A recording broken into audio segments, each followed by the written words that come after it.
Yeah. Analytics off the chain, other channels not the same.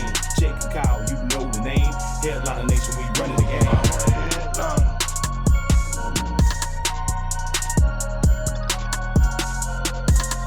I'm a headliner.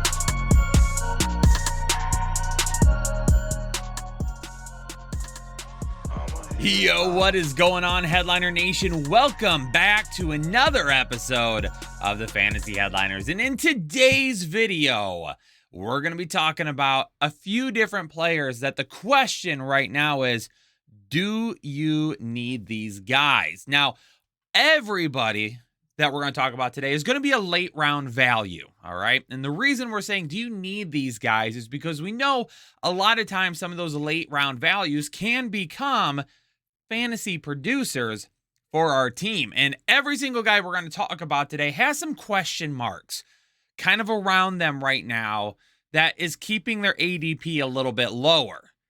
But I've seen the questions and I've seen the comments and I've read things on Twitter. These are all guys that are kind of being talked about right now by maybe it's our community, just avid fantasy footballers out there, whoever it may be. We're looking at these guys and we're saying, can we trust them this year? Can they really be a good late round value for us? You know, what do these guys bring to the table? So we're going to answer some of those questions today and talk about why some of those questions may push us away from actually drafting them. But hey, we are going to be partnering with our friends over at Fantrax again this season to offer a humongous Fantasy Headliners Listener League. That's right. This is going to be, as many people that want to sign up are going to be allowed to, because there's going to be multiple divisions of 12. We're going to have hopefully 400-500 people signed up.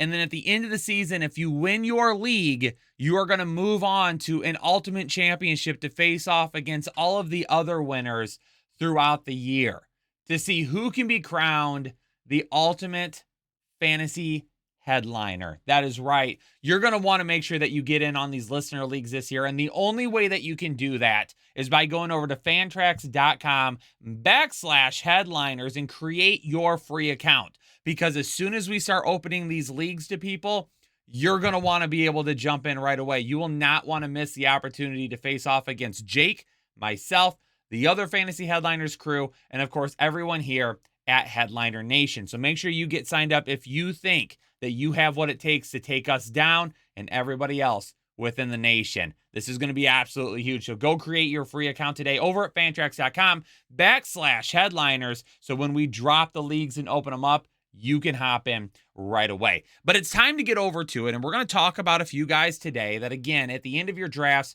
should you add them? Should you toss them on your bench? Can we get anything out of them this year? And one guy that I've seen come up a few times is Kadarius Toney, wide receiver from the New York Giants.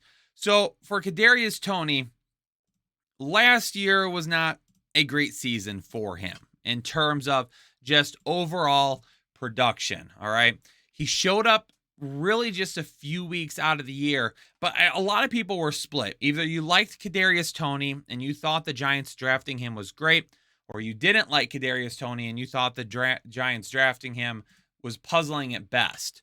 I was one of the puzzled people because I don't hate Kadarius Toney by any means, but I also don't see why the Giants felt the need to add him when they didn't really need him. There felt like there was other positions that they could have shored up on that team instead of using that pick in the first round on Kadarius Toney. So this year, depending on, who stays healthy, all those good things, you've got Kenny Golladay, Sterling Shepard, and Kadarius Toney, who will end up being the main contributors on that offense. Now, obviously, Kenny Golladay is coming off a season last year that was absolutely forgettable.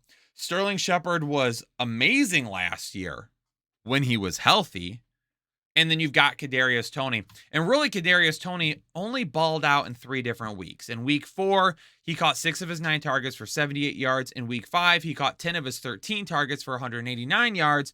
And then week 11, he caught 7 of his 12 targets for 40 yards. And again, last season, he was injured. He was on the COVID list. He was all over the place last season. He wasn't doing well in training camp. He showed up late, and it even carried on into this season or this offseason when there was talk that the Giants were really wanting to move on from him and be done with it. Obviously, he is still there. Obviously, he could be a contributor this year. Can we trust Daniel Jones? And do you really trust him to be the number one guy over Sterling Shepard or over Kenny Golladay? That is going to have to be the question that you ask yourself. One of these guys in this offense is going to potentially be somebody that contributes, that you can toss in as a flex, a wide receiver 3. Probably not someone that you can rely on every single week, but somebody that could for sure help you out at certain points of the season. Maybe get through a bye, something of that nature. So the question for you is going to be, who do you think it is? Right now, his Fantrax ADP is coming out at 107.69. So he's going to be going late enough in the draft that really it's not that big of draft capital for you to spend if you think that he is truly going to be the guy that will end up breaking out and helping this team maybe turn a corner. It's a big question mark, though. It's a big question mark. Personally, for me, I'm not going to invest in guys that have a lot of question marks around them, especially from their team. But it is what it is. If you're a Kadarius Toney fan, you probably really like his skill set and you think he's the guy. Invest in him because you're probably going to be drafting him as like your wide receiver 5 or 6. So it's really not that big of a deal. What about the running back position? A guy that basically disappeared last year. And was it his own fault? Maybe, maybe not. It's Ronald Jones. Say no to Rojo, right? We've seen this time and time again, especially in the Bruce Arians-led Tampa Bay team, right? If you screw up, if you do something stupid, you're basically done at that point. You're basically done at that point. Well, last year, Ronald Jones fumbled in his first game of the season, started the second game, and then just disappeared after that. That's all there was to it. That was it. His most snaps played in a game last year was in week 16 when he played 52 snaps. He started both of those games. Leonard Fournette was a little bit banged up there towards the end of the season. But again, Leonard Fournette had a great run to the championship, to the Super Bowl for them the year before. They ended up bringing him back. He goes out and he balls out, right? Did great for them. So now you look at it and you say, Ronald Jones, he's out of town. Okay, where's Ronald Jones headed? Well, he's gonna go see if he can help out the Kansas City Chiefs and Clyde Edwards-Helaire, who has been really, honestly, nothing more than average since coming into the league. And Rojo's ADP right now is sitting at a crispy 130.67. He's not doing anything to hurt your roster if you decide to spend a pick on him. Keep in mind back in 2020 that Ronald Jones had 978 yards on 192 attempts, ran for 7 touchdowns, was the running back 16 and half PPR formats, and averaged 5.09 yards per attempt, the 6th most in the league. Now, Clyde Edwards-Helaire last year in his sophomore season, he only played in 10 games. He played in 13 the year before. He played in 10 last year. He's averaging just over 4 yards a carry right now. Just over 4 yards a carry. And he scored only 4 touchdowns the last couple of the years. So Clyde Edwards-Helaire really hasn't done much of anything to solidify himself as the guy. In fact, the only thing that really has solidified him as the starter at this point is the fact that they spent a first-round draft pick on him, and now they're trying to get that first-round value back. Will they get that first-round value out of CEH? That's yet to be determined. We've seen some good things from CEH. We've seen some good things from him. Last season, obviously his first game of 2020, absolutely balled out, and then really didn't do much after that. Last season, had back-to-back games to start the season where he didn't even run for 50 yards. And then he comes in against the LA Chargers and the Philadelphia Eagles, and he runs for 100 yards and 102 yards back-to-back. But he didn't run for his first touchdown until week 11 against Dallas. And by the way, during that time frame, he missed 5 games. Didn't play in 5 of those games. And then he was inactive another 2 games at the end of the season. So, banged up, injuries, ineffective play, just underwhelming performances at this point. I think CEH is a good running back. Like, I don't have anything against CEH, but I don't think there's anything from CEH at this point that has shown me that for some reason, Ronald Jones, let's say he comes in and he starts to get some touches because they're just trying to spell CEH and give him a little bit of, give him a little bit of a breather and make sure they keep him healthy. If Ronald Jones performs in Kansas City the way he did in Tampa Bay in 2020, there's nothing that says that he couldn't start taking touches away from CEH, because Andy Reid is going to play the most effective running back. He's just not going to leave CEH out there because, he's a first-round pick. We got to justify it. If Ronald Jones ends up beating out CEH, you're going to see more and more and more rushing opportunities come towards Ronald Jones as the season goes on, especially if he holds on to the ball. And this year in particular, especially in Kansas City, where now you're looking at a team that is missing some significant targets from guys who have been there the last couple of years that have really been kind of the top dogs in that offense. They're gone. So you've got Mecole Hardman back, but then you've got new guys like Marquez Valdes-Scantling, Juju Smith-Schuster, Sky Moore. You don't have, obviously Travis Kelce is still there. You don't have those solidified guys the way that you did the last couple of years. So this might be a team that does have to run it a little bit more, that needs to try and stay a little bit more balanced. For me, Ronald Jones at 130, taking him as maybe like your RB4, RB5, I'd be willing to take that. I'd be willing to throw him on my team just to see what could happen. And if you don't and he ends up going undrafted, then he is definitely a guy that you're keeping an eye on for the waiver wire. But Ronald Jones for sure is a guy that I am not glossing over in 2022. Did a must-have or must-avoid video a couple of weeks ago, and I talked about Michael Thomas, and there were a couple of people out there that were very adamant that Jarvis Landry is washed up, and Jarvis Landry isn't any good, and he's been overrated his entire career. And those are the people that you watch the comments. Just watch the comments sometimes. And people who know absolutely nothing tend to show it very quickly. And that's what these individuals did with Jarvis Landry. Trying to argue with me that Jarvis Landry is garbage and has always been overrated. I mean, come on. Come on, people. You're better than that. Well, actually, probably not. That's why you're arguing it in the first place. But Jarvis Landry finished last year as the wide receiver 58. So not a great year in 2021 by any means. And his Fantrax ADP right now sits at 141.79. So for Jarvis Landry, why would we be investing in him when his 2021 was nothing to write home about? Well, keep in mind that in 2021, he did miss 5 games. All right. So he missed 5 games in 2021.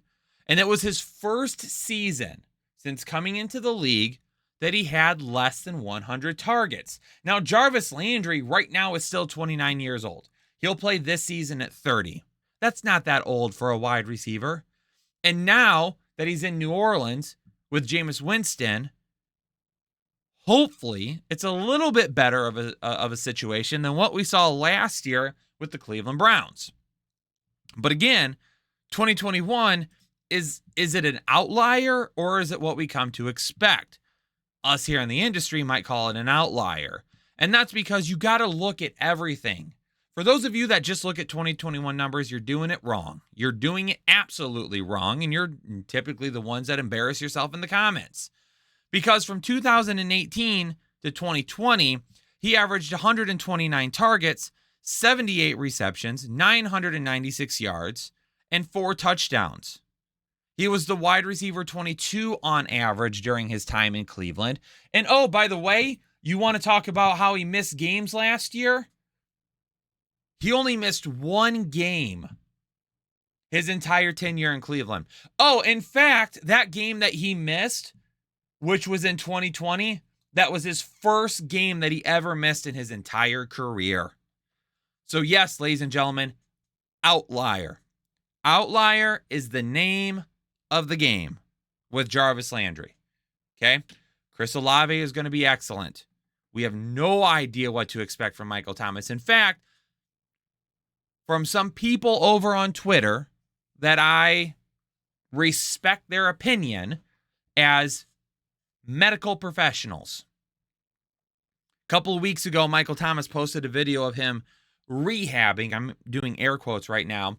And a couple of these medical professionals on Twitter said, if this is his idea of rehab in June, then there has to be something seriously wrong, or he just doesn't care anymore. Because he was like doing some sort of like those step blocks, those step up blocks where you can put, more blocks underneath them and they, you can step up higher and higher and higher. He was essentially doing those. And some of these medical professionals were saying, are you kidding me? Like, if you're supposedly like super healthy right now, you should be doing way more than this in June. So now there's even questions on how healthy is even Michael Thomas. They've even said over the last couple of weeks that he's not 100% healthy. So if he's not 100% healthy going into the season, I expect Jarvis Landry to probably be the main target to begin with. And then we'll see Chris Olave kind of probably start to take some of those targets as the season goes on. But with a Fantrax ADP of 141.79, I'll take Jarvis Landry as like my wide receiver 5. Hit me with it. Wide receiver 4 even. I'll take that shot in half PPR and PPR leagues all day. Van Jefferson, quote unquote, breakout last season, was the wide receiver 32. So he came in with a nice wide receiver 3 status for you. His Fantrax ADP currently sits at 157.38. And one of those reasons is really Allen Robinson, right? So you've got Cooper Kupp already. You've decided to bring in Allen Robinson. You already have Van Jefferson. So who's going to be the guy? Well, it's Cooper Kupp. Well, who's going to be the second guy? Well, I don't know about that one. Probably Allen Robinson. So if you think Allen Robinson's going to have a great season, if you think Cooper Kupp is going to have a great season, does that really leave enough for Van Jefferson? Well, at one point last year, the Rams were playing with 3 very good wide receivers, Cooper Kupp, Van Jefferson, and one Odell Beckham Jr., who is now gone. So in 2021, Van Jefferson caught 50 of his 89 targets for 802 yards and 6 touchdowns. But weeks 3 through 13, when, Robert Woods obviously had that injury, weeks 3 for 13, when he was kind of the guy, when he was really kind of that number 2 target, he only had 2 games with less than 4 targets during that time frame. But then week 10 comes along. That's when Odell Beckham Jr. joins the Los Angeles Rams. During that time, from week 10 to 18, Van Jefferson averaged 5 targets, 2 catches for 46 yards. That's tough. Now, he did score 3 touchdowns during that time frame, but that was tough because he clearly wasn't the number 2 guy anymore, and Odell Beckham Jr. was the number 2 guy. And that was Odell Beckham Jr. coming in the middle of the season. Allen Robinson is going to have all of this time from this offseason to get on the same page as Matthew Stafford. Odell Beckham Jr. came in last year and in just a couple of games really took all those targets away from Van Jefferson. So it didn't take much for Odell Beckham Jr. to become the number 2. Van Jefferson is a guy that's a great deep threat. He helps stretches the field. And if he was the number 2 on this team, I think he would be a solid fantasy option. But I can't trust him.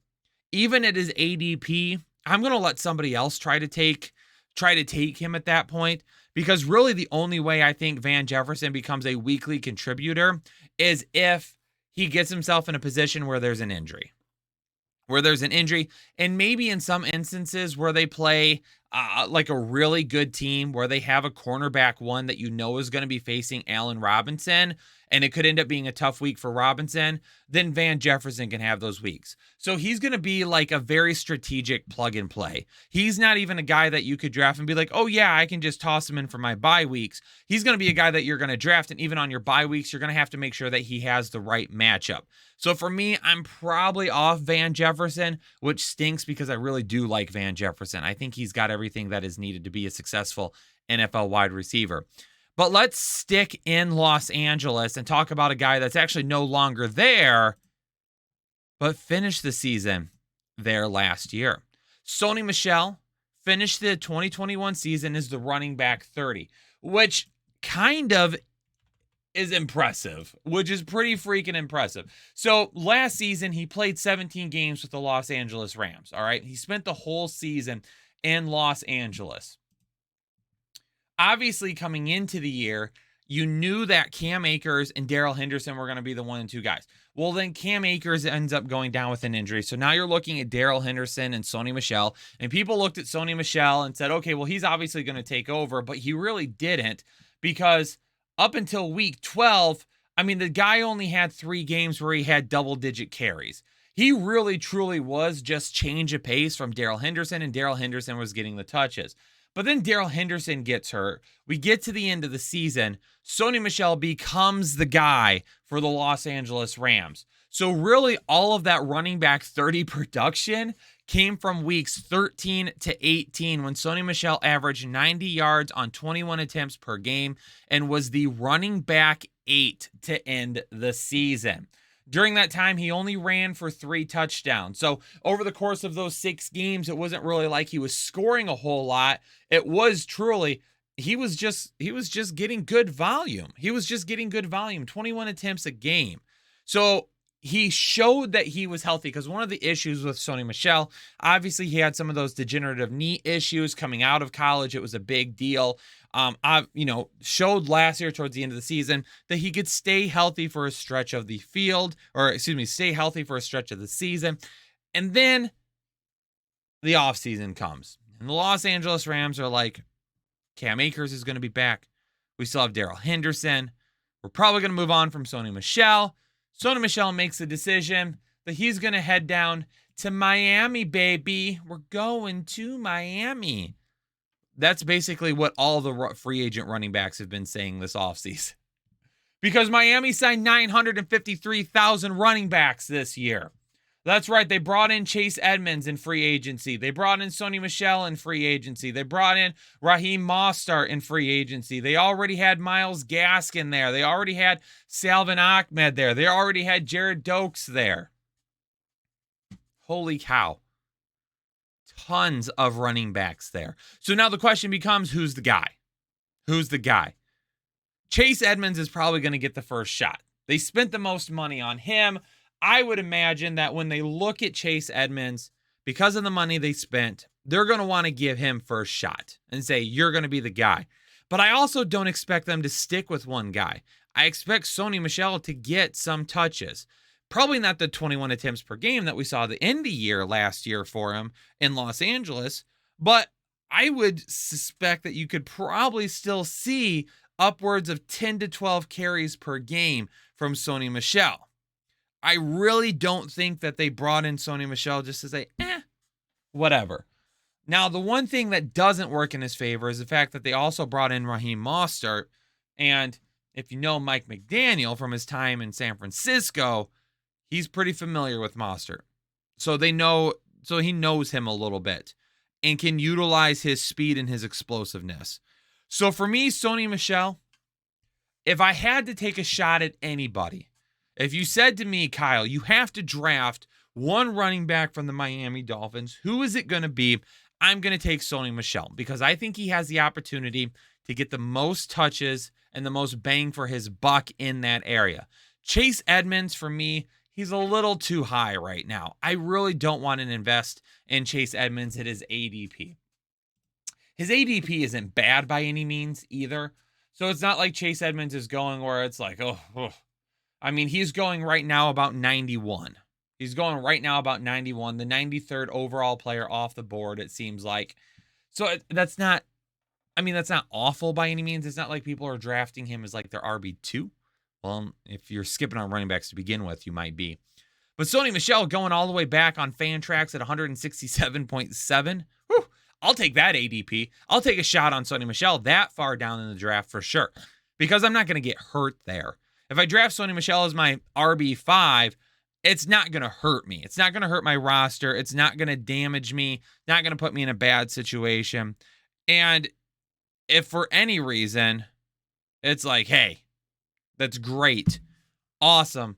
He ends up coming out of it and he ends up being the starting back or getting the lion's share or whatever you want to say.